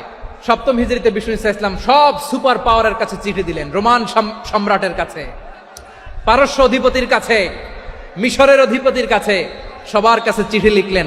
চিঠির ভাষা ছিল এরকম, মিন মুহাম্মাদিন রাসূলিল্লাহ ইলা মুকাওকিস আযীমিল কিবত, মুহাম্মদ রাসূলুল্লাহর পক্ষ থেকে মিশরের বাদশার কাছে, আসলিম তাসলাম, ইসলাম মানো, শান্তিতে থাকবা, সালামুন আলা মান ইত্তাবা আল হুদা, শান্তি তার জন্য যে হেদায়েতের অনুসরণ করে। সুবহানাল্লাহ পড়েন। তো এই চিঠি অনেকে ভালোভাবে রিসিভ করেছে, অনেকে এই চিঠি পাওয়ার পরে নবীর কাছে আবার ইন রিটার্ন উপহার পাঠিয়েছে। কি পাঠিয়েছে? উপহার। মিশরের বাদশা মুকাওকিস তিনি বিশ্বনবীকে বিশাল এক উপহারের ডালি পাঠিয়েছেন। মিশরের বাদশা মুকাওকিস ছিলেন ধর্মে খ্রিস্টান। লালমনিরহাটের ভাইয়েরা আওয়াজ করে বলেন, মিশরের বাদশা ধর্মে কি ছিল? খ্রিস্টান। কি উপহার দিয়েছিল আমার নবীকে? শুনতে মনে চায়? আওয়াজ নাই লালমনিরহাটের গলায়। শুনতে মনে যায়? 1000 স্বর্ণ মুদ্রা, 1000 স্বর্ণ মুদ্রা। 2টা খ্রিস্টান দাসী, একজনের নাম মারিয়া বিনতে শামাউন আল কিবতিয়া, আরেকজনের নাম সিরিন বিনতে শামাউন আল কিবতিয়া। একজন খ্রিস্টান দাস 20 থান কাপড় জামা বানানোর জন্য, আমরা নবী যেন সেলাই করে জামা বানাতে পারে এজন্য 20 থান কাপড়, 20 থান ফাইন গার্মেন্ট, সুবহানাল্লাহ পড়বেন না? এরপরে একটা গাধা যেটার নাম ছিল উফাইর, আর একটা খচ্চর, এটার নাম ছিল দুলদুল। খচ্চর চিনেন? গাধা আর ঘোড়ার ক্রসিং এ যে প্রাণীটা দুনিয়াতে আসে ওটার খচ্চর বলে। তো এই যে সুপার পাওয়ার খ্রিস্টান বাদশার কাছে নবী চিঠি লিখলেন, ওই খ্রিস্টান বাদশাহ আমার নবীকে উপহার দিল, বিশ্বনবী এই উপহারগুলো সানন্দে গ্রহণ করেছে। সুবহানাল্লাহ পড়বেন না? তাহলে অমুসলিম কেউ যদি আপনাকে উপহার দেয়, হালাল উপহার হলে আপনি গ্রহণ করতে পারবেন। অনুরূপভাবে পারস্যের বাদশাহ, রোম সম্রাট বিশ্বনবীকে উপহার পাঠিয়েছেন, আমার নবী সবগুলো উপহার গিফট গ্রহণ করেছেন। সুবহানাল্লাহ বলেন। তাহলে প্রিয় লালমনিরহাট, আওয়াজ করে বলুন, ইসলাম কি ন্যারো মাইন্ডেড রিলিজিয়ন না ব্রড মাইন্ডেড? আম্মাজান আয়েশার কাছে মাসালা জানতে চায় মেয়েরা, হে আম্মাজান, অগ্নি উপাসকেরা তাদের ঈদের দিন নওরোজের সময় আমাদেরকে পাখি দেয়, নেওয়া যাবে? উনি বললেন, ওরা জবাই করে দিলে নেওয়া যাবে না, কিন্তু ওরা যদি ফলমূল এরকম খাবার দেয় এগুলো নেওয়া যাবে। তার মানে অমুসলিমদের দেয়া উপহার এটা গ্রহণ করা যায়। সুবহানাল্লাহ বলেন। শুধু তাই নয়, বিষ্ণু ঈসা ইসলাম অমুসলিমদের সাথে আর্থিক লেনদেনও করেছেন, ফিনান্সিয়াল ডিলিং করেছেন। অমুসলিমদের সাথে প্রয়োজনে আপনি ফিনান্সিয়াল ডিলিং করতে পারবেন। আমরা প্রায় দেখি বাজারের মিষ্টির দোকানগুলো আমার হিন্দু ভাইদের। লালমনিরহাটে মিষ্টির দোকান, দইয়ের দোকান কারা চালায়? হিন্দুরা চালায় না? তারপরে যে বারবার শপ, চুল কাটে যে নাপিত, অধিকাংশ নাপিতের দোকানে কারা? আমার হিন্দু ভাইরা। তা আপনি চুল কাটতে পারবেন কিনা? পারবেন কিনা বলেন?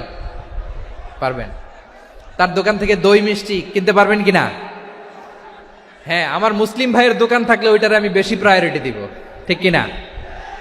কিন্তু যদি তাদের সার্ভিস নিতে চান, প্রোডাক্ট নিতে চান, পারবেন। তার দলিল সহিহ বুখারী, আম্মা জান আয়েশা রাদিয়াল্লাহু তাআলা আনহা বলেন, ইশতারা রাসূলুল্লাহ সাল্লাল্লাহু আলাইহি ওয়াসাল্লাম মিন ইয়াহুদিয়িন তুআমান ওয়া রাহানাহু দিরআহু মিন হাদিদ।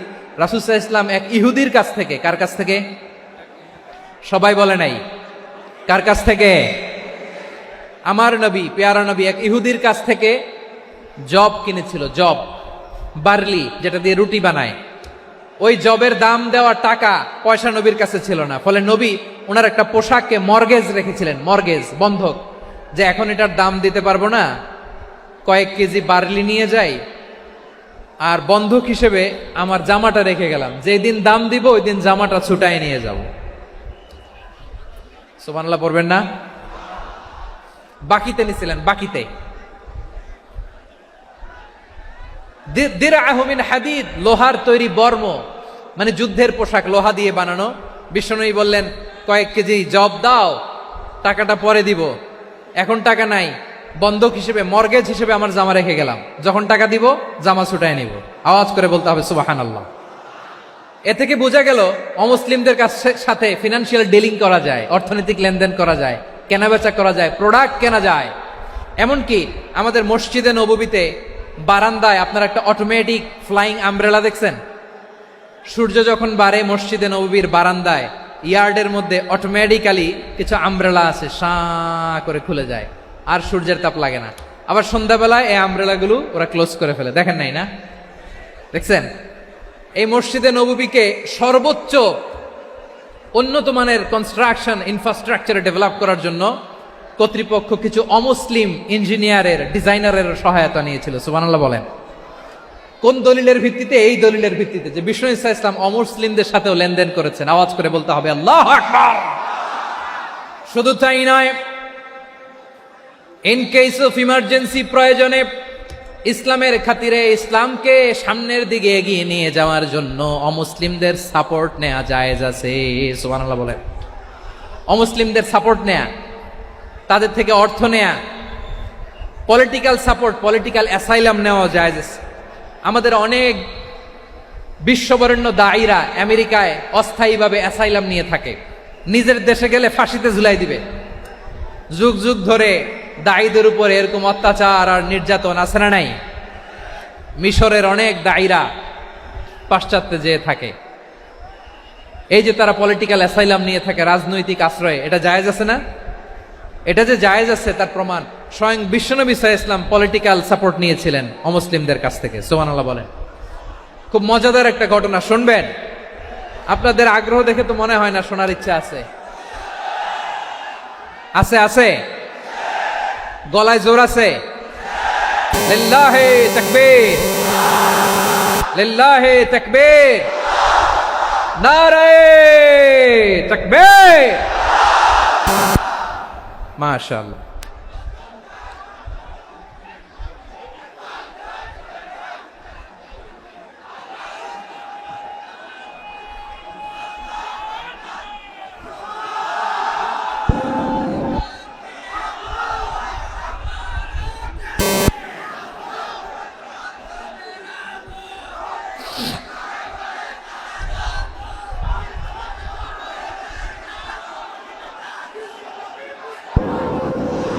মাশাআল্লাহ মাশাআল্লাহ।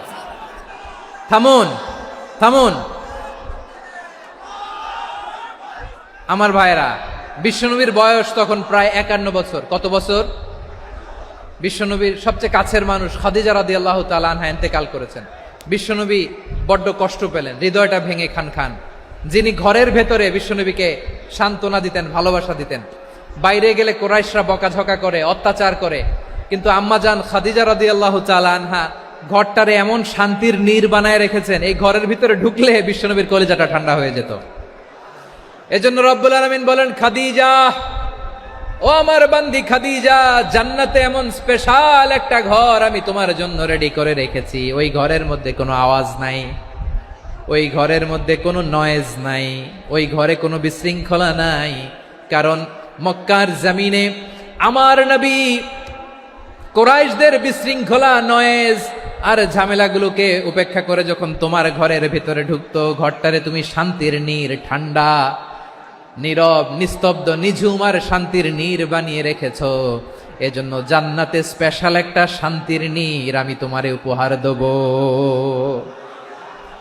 ওই প্রিয়তমা স্ত্রী খাদিজা ইন্তেকাল করলেন, বিশ্বনবীর হৃদয় ভেঙে খান খান।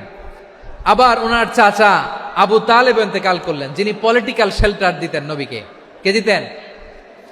আবু তালেবের ভয়ে, বিশ্বনবীর এই চাচার ভয়ে কোনো মুশরিক নবীর গায়ে হাত দেওয়ার সাহস পায় নাই। এখন স্ত্রীও নাই, চাচাও নাই, নবীকে আশ্রয় দেওয়ার কেউ নাই, নবীর চারদিকে অন্ধকার। নবী এখন কই যাবেন? আমার পেয়ারা নবী নতুন স্টেশন খুঁজতেছেন, নতুন দাওয়াতি প্ল্যাটফর্ম খুঁজতেছেন। তিনি যায়েদ বিন হারেসা রাদিয়াল্লাহু তাআলা আনহুকে নিয়ে মক্কার পাশের একটা নেইবরিং সিটি তায়েফে চলে গেলেন। কোথায় চলে গেলেন? লালমনিরহাটের ভাইয়ের আওয়াজ করে বলেন, কোথায় গেলেন? তায়েফে চলে গেলেন দিনের দাওয়াত দেওয়ার জন্য। কি দেওয়ার জন্য? নাকি জমি কিনতে গেছিলেন? জমি কিনতে? দুনিয়ার যশ খ্যাতির জন্য? নিজের কোনো লাভের জন্য? তায়েফবাসীদেরকে জাহান্নামের আগুন থেকে বাঁচানোর জন্য। আওয়াজ করে বলতে হবে, ঠিক কিনা? বিশ্বনবী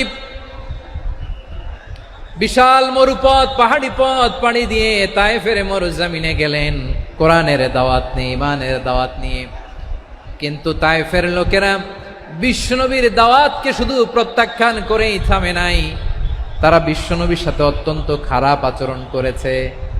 বিশ্বনবীকে শারীরিকভাবে হেনস্থা করেছে, আমার নবীকে শারীরিকভাবে অত্যাচার করেছে, আমার পেয়ারা নবীর গায়ে পাথর মেরেছে, বিশ্বনবীর গা বেয়ে ঝরঝর করে রক্ত ঝরেছে, নবী জামিনের মধ্যে লুটিয়ে পড়েছেন, আবার মেরেছে, আবার নবী হাঁটতে শুরু করলেন, পেছন থেকে আবার মেরেছে, আবার নবী রক্তাক্ত হয়ে জামিনের মধ্যে লুটিয়ে পড়লেন, আবার মেরেছে।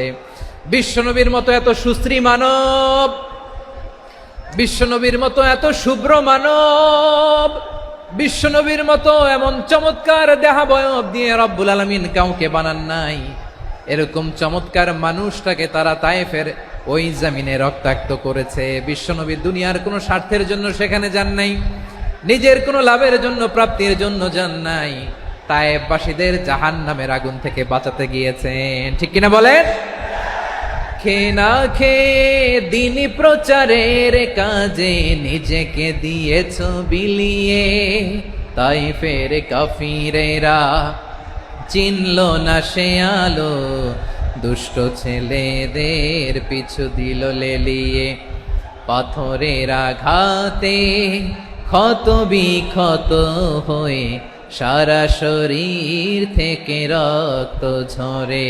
হে রাসূল তোমাকে ভুলি আমি কেমন করে, হে রাসূল তোমাকে ভুলি আমি কেমন করে। পারেন না আপনারা? ধরুন আমার সাথে। হাজার ব্যথা বেদনার পরে ফিরে আসনি তুমি আপন ঘরে, দিনের আলো তুমি ছড়িয়ে দিতে, চলে গেলে মদিনায় মক্কা ছেড়ে। হে রাসূল তোমাকে ভুলি আমি কেমন করে, হে রাসূল তোমাকে ভুলি আমি কেমন করে। ঠিক কিনা বলেন? প্রিয় ভাইরা, তাইফের ছেলেরা নবীকে রক্তাক্ত করলো। আমার নবী কই যাবে? কই যাবে? মক্কায় জায়গা নাই, তাইফে জায়গা নাই। তাইফ থেকে ভারাক্রান্ত মন নিয়ে আমার নবী মক্কায় ফিরে আসলেন। বিশ্ব নবী মক্কায় ঢুকতে পারেন না। মক্কার মরুভূমির দিকে তাকিয়ে, উপত্যকার দিকে তাকিয়ে বিশ্বনবী ধা ধা করে কাঁদেন, ঝরঝর করে। নবীর চেহারা মোবারক থেকে চোখের পানিগুলো বেয়ে বেয়ে পড়ে। আমার জন্মস্থান, আমার শৈশব, কৈশোর, যৌবন কেটেছে এই মক্কায়, আমার এলাকায় আমি ঢুকতে পারি না। বিশ্বনবী মক্কার অনতি দূরে দাঁড়িয়ে জায়েদকে পাঠালেন, জায়েদ যাও দেখো কেউ আমাকে সাপোর্ট করার মতো আছে কিনা, যাও অমুকের কাছে যাও। সাইয়েদনা জায়েদ গেলেন, তারাও প্রত্যাখ্যান করে ফিরিয়ে দেয়। বিশ্বনবী বললেন যাও অমুক লোকের কাছে যাও, তিনিও প্রত্যাখ্যান করে ফিরিয়ে দিলেন। কেউ বিশ্বনবীকে আশ্রয় দিতে রাজি হয় না। নিজ জন্মভূমিতে বিতাড়িত বিশ্বনবী, সর্বশেষ বিশ্বনবী বললেন যাও মুতঈম ইবনে আদির ঘরে যাও। মুতঈম ইবনে আদি মুশরিক, তার কাছে যাও। গেলেন, মুতঈম ইবনে আদি রাজি হয়ে গেল। সুবহানাল্লাহ বলেন। দেখেন, অনেক বিপদের সময়ও আমি নিজে সাক্ষী, সামাজিকভাবে রাজনৈতিকভাবে কত ঝঞ্ঝা, কত ষড়যন্ত্র, কত কনস্পাইরেসি পাড়ি দিয়ে আমাদেরকে সামনে এগিয়ে যেতে হয়। এই শত্রুদের ভেতরেও একজনকে দাঁড় করিয়ে দেয় যে আল্লাহর কোরআনের জন্য রেডি হয়ে যায়। পড়েন সুবহানাল্লাহ। মুতঈম ইবনে আদি, আল্লাহ তার মনকে নরম করে দিলেন। মুতঈম বলে, মুহাম্মদ আমি তোমাকে আশ্রয় দিব। তার দুই ছেলেকে পাঠালেন, যাও খোলা তলোয়ার নিয়ে, স্কট দিয়ে, গার্ড অফ অনার দিয়ে মোহাম্মদকে মক্কায় ঢুকাও, আর বলো আমি আমান দেব। আমান কি দিব? আমান মানে সিকিউরিটি, নিরাপত্তা। সিকিউরিটি ছাড়া, আমান দেওয়া ছাড়া কেউ থাকতে পারতো না মক্কায়। দুই ছেলে বিষ্ণু ইসা ইসলামকে নিয়ে আসলো। নবী কাবার চারদিকে তাওয়াফ করলেন, নামাজ পড়লেন। আবু জাহেল, উতবা, শাইবা, ওয়ালিদ ইবনে মুগীরা সবাই দেখে, কেউ কিছু করতে পারে না। কারণ মুতঈম ইবনে আদি ঘোষণা দিয়েছেন, আমি মুহাম্মদকে আমান দিয়েছি, মুহাম্মদের গায়ে যেন কেউ স্পর্শ না করে। আওয়াজ করে পড়েন সুবহানাল্লাহ। নবীর এই বিপদকালে মুহূর্তে মুতঈমের হৃদয়টারে নরম করে দিল কে? আচ্ছা, লালমনিরহাটের ভাইয়েরা বলেন, এই মুতঈম কি মুসলিম ছিল না মুশরিক? সবাই বলতে হবে মুসলিম না মুশরিক? তাহলে মুশরিকের কাছ থেকে নবী পলিটিক্যাল অ্যাসাইলাম, আধুনিক রাষ্ট্রবিজ্ঞানের ভাষায় পলিটিক্যাল অ্যাসাইলাম, যেটাকে বলে রাজনৈতিক আশ্রয়, উনার আমান বা নিরাপত্তার এই ঘোষণায় তিনি মক্কায় ঢুকলেন। যতদিন নিরাপত্তা ছিল ছিলেন। মুতঈম যখন মারা গেল, বিষ্ণু ইসা ইসলাম হিজরত করে মদিনায় চলে গেলেন। সুবহানাল্লাহ। কিন্তু মুতঈম যে বিশ্বনবীর উপকার করছে, এটা বিশ্বনবী ভুলে নাই। আমাদের অনেকে আছে, উপকার করার পরে আর খেয়াল থাকে না, খাওয়ার পরে গলা দিয়ে নামলে আর খেয়াল থাকে না। এরকম আছে না নাই? আমার নবী ভুলে নাই। বদরের প্রান্তরে 70 জন কাফেরকে যখন বন্দি করে বিশ্বনবীর সামনে হাঁটু গেড়ে দাঁড় করানো হলো, বসানো হলো, 70 জন কাফের। কয়জন? বিশ্বনবী তাদের দিকে তাকিয়ে বললেন, সহিহ বুখারীর বর্ণনা, লাউ কানাল মুতঈম ইবনে আদি হাইয়ান সুম্মা কাল্লামানি হাউলাঈ নাতনা লা তারাকতুহুম লাহু।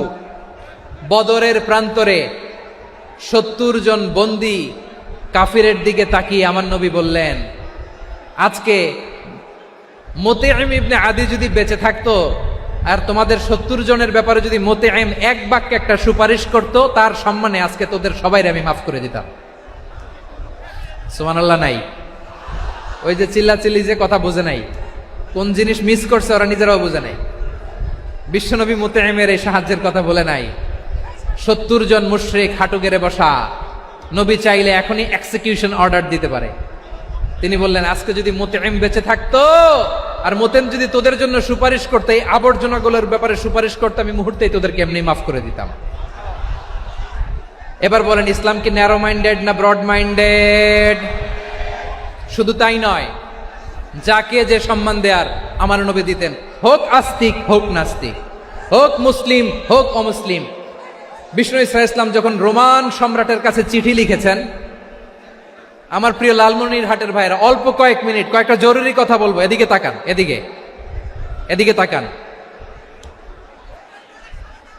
রোমান সম্রাটের কাছে বিশ্বনবী যখন চিঠি লিখলেন মিন মুহাম্মদ রাসূলিল্লাহ ইলা হিরাকলা আযীমির রোম, মুহাম্মদের পক্ষ থেকে হিরাক্লিয়াসের কাছে, যিনি হচ্ছেন আযীমির রোম। এটা নবী নিজ থেকে বানায় লিখছেন অতিরিক্ত সম্মান দিয়ে। কোন রাষ্ট্রপ্রধান যখন আসে তাদেরকে আমরা কি বলি জানেন? তার নামের শেষে HE এটা লিখতে হয়, H.E. মানে হিজ এক্সেলেন্সি। কি লেখে? হিজ এক্সেলেন্টি, অথবা ইউর হাইনেস, ইউর ম্যাজেস্টি। দেখেন, বিশ্বনবী সাল্লাল্লাহু আলাইহি ওয়াসাল্লাম সব নবীদেরও নবী, তিনি একজন মুশরিক খ্রিস্টান সম্রাট রোমান সম্রাটের কাছে চিঠি লিখতে যায়, লিখতেছে ইলা হিরাকলা আযীমির রোম, হিরাক্লিয়াসের কাছে আমার চিঠি, যিনি রোমের আযীম, হিজ হাইনেস, মানে রোমের অনেক সম্মানিত এক বাহাদুর। আওয়াজ করে বলেন সুবহানাল্লাহ। তার মানে যাকে যে সম্মান দেয়ার এটা বিশ্বনবী দিতেন। এমনকি যেই ইহুদিরা ভালো ছিল, এই ইহুদিদেরও প্রশংসা করেছেন বিশ্বনবী মুহাম্মদুর রাসূলুল্লাহ সাল্লাল্লাহু আলাইহি ওয়াসাল্লাম। এক ইহুদির প্রশংসা করেছেন বিশ্বনবী। ইহুদির কার? আমি তো আমার ভাইয়ের প্রশংসা করি না, আমি তো এক আলেম আরেক আলেমরে স্পেস দেই না, আমি তো এক দায়ী আরেক দায়ীর সাথে বসতে চাই না। আমার নবী ইহুদির প্রশংসা করে। কার প্রশংসা? ওই ইহুদির নাম ছিল মুখাইরেক। সিরাত গ্রন্থ ঘাটলে পাবেন। তিনি বলেছেন, মুখাইরেক খাইরু ইয়াহুদ, Mukhayriq is the best of the Jews. জুইশদের মধ্যে সে সবচেয়ে ভালো। কেন প্রশংসা করলেন তার? এর কারণ মদিনা চার্টারে কথা ছিল সব ধর্মের মুসলিম, মুশরিক, ইহুদিরা মিলে মদিনাকে রক্ষা করবে। কিন্তু তৃতীয় হিজরিতে যখন উহুদের যুদ্ধ শুরু হলো, সবার কথা ছিল যেই আক্রমণ করে আমরা মদিনাকে বাঁচাবো। কোন শহরকে বাঁচাবো? মদিনাকে। কিন্তু কুরাইশরা যখন অ্যাটাক করলো, ইহুদিরা আর আসে না, ইহুদিরা আর বেরোয় না। বিষ্ণু বললেন, ওহে ইহুদিরা, তোমরা না চুক্তি করলে আমার সাথে যে মদিনা বাঁচাতে সবাই ঝাঁপিয়ে পড়বো, আসো। একটা ইহুদিও বেরোয় না, কেউ আসে নাই সেদিন, একজন ছাড়া। তার নাম মুখাইরেক। তার নাম কি? মুখাইরেক বাহাদুরের মতো ঘোড়সাওয়ার হয়ে বেরিয়ে গেলেন এবং বললেন, গোটা ইহুদি সাম্রাজ্যের একজনও যদি না আসে, আমি মুখাইরেককে কেউ ঘরে আটকে রাখতে পারবে না। বেরিয়ে আসলেন, এসে বললেন, আমি মুহাম্মদের পক্ষে যুদ্ধ করব। আমি মারা গেলে আমার সম্পদ আমার উত্তরাধিকারীরা পাবে না, আমার সম্পদ তোমরা মুহাম্মদকে দিয়ে দিবা। সুবহানাল্লাহ বলেন। উহুদের ময়দানে 70 জন মুসলমান শহীদ হলো। এই ইহুদি, সেও মুসলমানের পক্ষে যুদ্ধ করে নিহত হলো। সুবহানাল্লাহ বলেন। মুসলিমদের লাশ যখন নিয়ে আসা হলো, এই মুখাইরিকের লাশও নিয়ে আসা হলো। মুসলিমদের লাশের পাশে মুখাইরিকের লাশ দেখে বিশ্বনবী মুখাইরিকের প্রতি অনেক খুশি হলেন। আর বিশ্বনবী খুশি হয়ে বললেন, মুখাইরিক খায়রু ইয়াহুদ, মুখাইরিক যদিও তুমি ইহুদি, তারপরেও তুমি সব ইহুদিদের মধ্যে সেরা ইহুদি। পড়েন সুবহানাল্লাহ। আমার নবী ইহুদিকেও সম্মান দিতে কার্পণ্য করে নাই। আওয়াজ করে বলেন আল্লাহু আকবার। প্রিয় ভাইরা, এবার সর্বশেষ আওয়াজ করে বলেন, ইসলাম কি ন্যারো মাইন্ডেড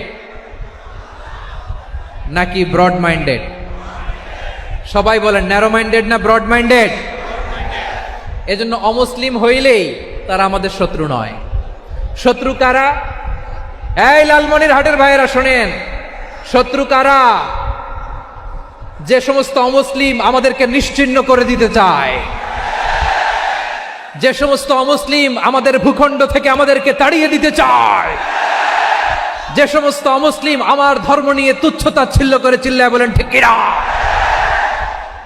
তারা আমাদের শত্রু। সাধারণ অমুসলিমরা আমার শত্রু নয়। এই যে হিন্দুরা থাকে এরা আমার ভাই, বৌদ্ধরা আমার ভাই, খ্রিস্টানরা আমার ভাই, ইহুদিরা আমার ভাই। তারা দিনই ভাই নয়, তারা মায়ের পেটের ভাই নয়, তারা মানবিক দিক থেকে ভাই। ও মানুষ, আমিও মানুষ। ইসলাম মানুষকে সম্মান করে, চিল্লায় বলো ঠিক কিনা। যারা আমাদের অস্তিত্বকে নিশ্চিহ্ন করতে চায়, যারা আমাদের ভূখণ্ডকে দখল করতে চায়, যারা আমাদেরকে নিয়ে মকারি করে, ফান করে, টিটকারি করে, আমার ধর্ম নিয়ে খেলা করে, তাচ্ছিল্য করে, ওদের বিরুদ্ধে আমাদের জিহাদ। সাধারণ মুসলিম আমাদের শত্রু নয়। আপনি জানেন নিউ ইয়র্কে, আমি তো নিউ ইয়র্কে ছিলাম অনেকদিন, ওখানে ফিলিস্তিনিদের পক্ষে যখন আমরা মিছিল করেছি, অনেক ইহুদি আমাদের সাথে মিছিলে দাঁড়িয়েছে। কারণ ওরাও জানে এই ভূখণ্ড ফিলিস্তিনিদের ভূখণ্ড। আওয়াজ করে বলো লালমনিরহাট ঠিক কিনা। ইসরায়েলের রাজধানী খোদ তেল আবিবে অনেক ইহুদিরা বেঞ্জামিন নেতানিয়াহু তার বিরুদ্ধে মিছিল করেছে। তো তারা কি আমাদের শত্রু? না। অনেক খ্রিস্টান আমাদের সাথে আমাদের স্বার্থ রক্ষায় আমাদের পাশে দাঁড়িয়েছে। খেয়াল রাখবেন, হিন্দু আর হিন্দুত্ববাদ এক নয়, ইহুদি ধর্ম আর জায়নিজম এক নয়। জায়নিজমের বিরুদ্ধে আমাদের সংগ্রাম, আমাদের জেহাদ, চিল্লায় বলেন ঠিক কিনা। এই যে ফিলিস্তিনের ভাইয়েরা, তারা তাদের স্বাধীনতা সংগ্রামের জন্য লড়াই করছে, করে যাচ্ছে, আমরা এটাকে সমর্থন জানাই, চিল্লায় বলো ঠিক কিনা। কাশ্মীরের ভাইয়েরা স্বাধীনতার জন্য সংগ্রাম করছে, আমরা সেই সংগ্রামকে সমর্থন জানাই, আওয়াজ করে বলো ঠিক কিনা। যারাই আমাদের ইসলামকে নিশ্চিহ্ন করতে চায় তাদের বিরুদ্ধে আমাদের সংগ্রাম, আওয়াজ করে বলতে হবে ঠিক কিনা। ওই সমস্ত দুর্বৃত্তদের সাথে আমাদের কোনো সম্পর্ক নাই। আমরা যদি ঐক্যবদ্ধ থাকতে পারি, ওই দুর্বৃত্তরা চান্স পাবে না। আমরা ঐক্যবদ্ধ থাকতে রাজি আছি। লালমনিরহাটের ভাইয়েরা, আমরা ঐক্যবদ্ধ থাকলে ওই দুর্বৃত্তদের কালো হাত ভেঙে দিতে আমাদের সময় লাগবে না। তাদের কালো হাত ভেঙে দিতে রাজি আছে মুসলমান? কারা কারা রাজি? দু হাত তুলে দেখাও।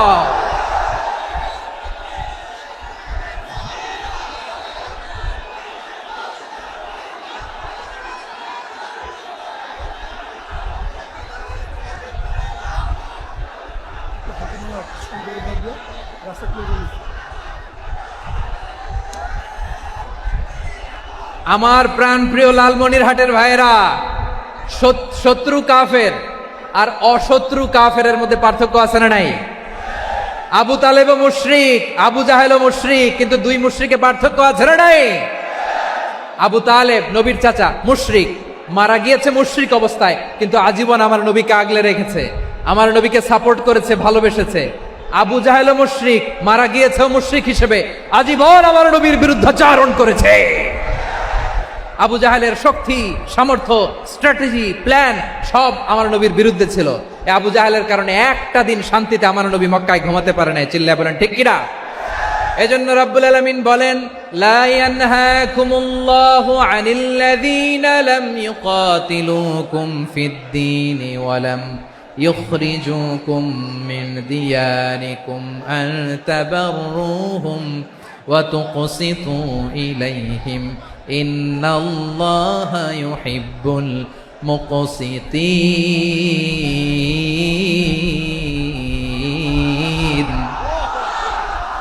আল্লাহ বলে, গোলামেরা শোনো শোনো, যে সমস্ত অমুসলিম তোমাদের সাথে ধর্মযুদ্ধে লিপ্ত হয় না, তোমাদের বিরুদ্ধে যে সমস্ত অমুসলিম অস্ত্র ধরে না, যে সমস্ত অমুসলিম তোমাদেরকে তোমাদের জন্মস্থান থেকে, ভূখণ্ড থেকে তাড়িয়ে দেয় না, তাদের সাথে ভালো আচরণ করতে আমি আল্লাহ নিষেধ করি নাই।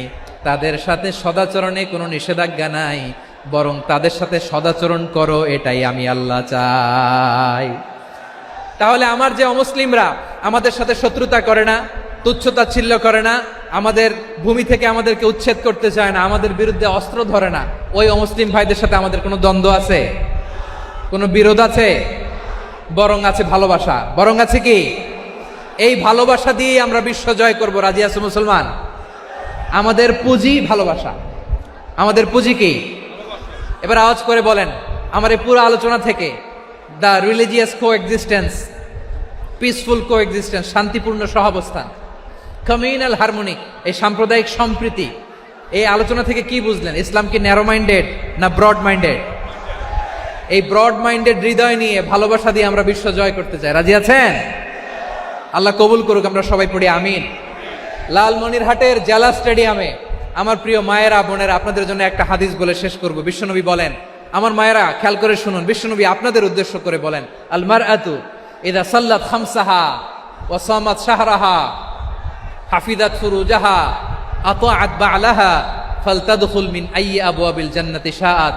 বিশ্বনবী বলেন, ও রমণীরা, ও নারীরা, যে সমস্ত নারী এই 4টা কাজ করবে, এই 4টা কাজের গ্যারান্টি দিবে, তাদেরকে জান্নাতের 8টা দরজার গ্যারান্টি দেয়া হবে।